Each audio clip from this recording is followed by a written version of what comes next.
Outra coisa que nós também temos que compreender quando falamos aí do disco rígido, observa aqui eu tenho então um disco do meu disco rígido, contendo uma trilha aqui destacada em amarelo, e eu posso imaginar um disco rígido com vários discos, porque claro, nós temos discos rígidos que podem ter vários discos dentro daquele disco rígido. Nesse caso aqui estou te mostrando 3. E existe, observa aqui, ó, várias trilhas que eu estou destacando em amarelo. Um conjunto de trilhas, observa, conjunto de trilhas, de mesma posição em diferentes discos desse disco rígido, nós vamos chamar isso de cilindro. Observa a imagem de novo, ó. Aqui eu tenho um conjunto de trilhas de mesma posição, só que em diferentes discos desse disco rígido. Essas trilhas de mesma posição em diferentes discos daquele disco rígido formam o que nós chamamos de cilindro.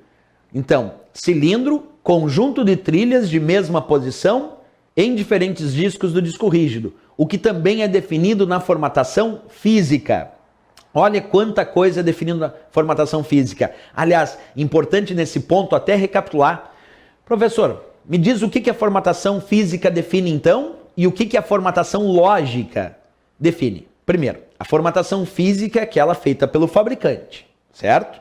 Nessa formatação física se define a quantidade de trilhas, se divide essas trilhas em setores, que tem 512 bytes, e um conjunto de trilhas de mesma posição em diferentes discos do disco rígido, isso é chamado de cilindro. Então, trilhas, setores e cilindros são definidos na formatação física pelo próprio fabricante.